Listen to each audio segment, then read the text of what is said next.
y yo tenía mucha amistad con la gente que después formó Discos Intolerancia, el primer disco de La Gusana Ciega salió de ahí.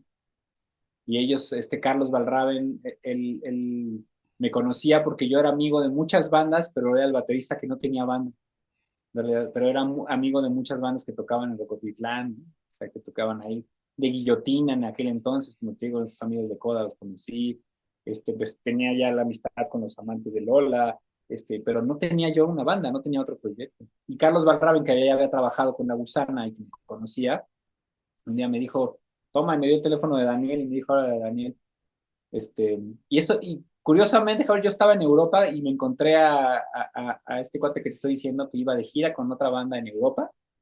Yo terminando la prepa estaba por allá y me dio el teléfono de Daniel estando allá. Y en ese entonces pues no eran celulares, era un numerito que te marcaban, tenía que regresar a México a marcarle. Entonces, la verdad, te puedo decir que prácticamente La Gusana, no tendría otra lista de bandas que decirte que tuve antes que La Gusana. No, la verdad no. Oye, ¿y cuando entraste a la Gusana ya estaba formada prácticamente o cómo fue esa parte de la Ya Gusana? estaba formada, ya tenía hasta el nombre de La Gusana. Inclusive ya habían grabado el primer disco, el Merlina. Ujú. Pero curiosamente lo que sucedió en ese disco es que ya el que era baterista de la banda en aquel entonces pues, no era muy bueno y tampoco era una persona que se quería dedicar a esto. Pero había un potencial muy grande. Entonces Carlos, el productor de ese disco, él siendo baterista grabó algunas canciones. Arturo de Kerigma Órale. grabó otras Ajá. canciones. Y y así fue como se hizo ese disco. Y yo salí en la portada de ese disco, yo salí en todo ese disco, hice la promoción de todo ese disco, porque en realidad a la hora de grabar ese disco fue cuando se quedaron sin baterista. Entonces yo llegué con canciones que ya estaban, pero que no, eran diferentes bateristas a los que lo habían grabado, porque no había uno solo, no, ya no existía. Pero ya yo entré directo a la promoción y edición de ese disco. Todo No, hablar del pues primero. Ya el segundo y todos los demás, pues desde entonces yo estoy ahí. entraste en la parte más tediosa, ¿no? Y me imagino, bueno, ¿cómo fue la formación de la Gusana? O sea, ¿cómo fue Daniel solo o cómo fue esa Fue gestión? Daniel junto con Manuel, que ya no está en la banda, pero estuvo en varios discos de la banda.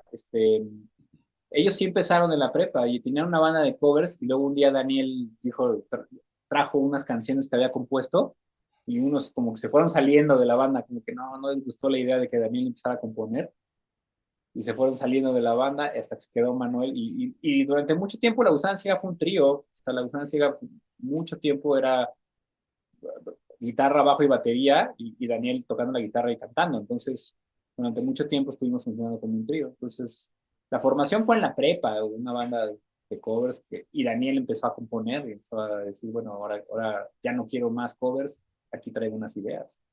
Así. Y como en la vieja escuela, supongo que mandó un demo a la disquera o cómo habrá llegado a Carlos. A Carlos se llegó porque sabíamos que Carlos Valraven producía muchas cosas ahí en la cocina, en este estudio que estaba en Tepepan. Y sí, lo que pasa es que la gusana empezó a tocar mucho en fiestas. Y entonces había mucha gente que decía, tienen que ver esa banda, tienen que ver esa banda porque está interesante su propuesta. Y entonces, en algún momento grabamos o grabó Daniel un demo, no me acuerdo, es muy casero y se lo hizo llegar a Carlos. Y Carlos estaba muy interesado en grabar a la gusana.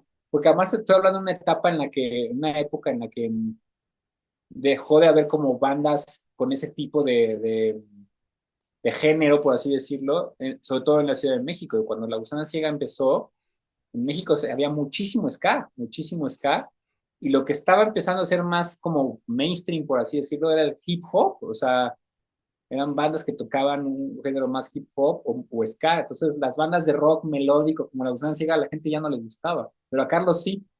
Y a Carlos dijo, no, pues yo sí los quiero grabar por lo que sea, ¿no? O sea, quiero producirlos porque me gusta lo que hacen. Y así fue como que yo a veces pienso que no fue la gusana la que se acercó al productor, sino el productor se acercó a la gusana. Dijo, yo quiero trabajar con Claro, ustedes, ¿no? claro.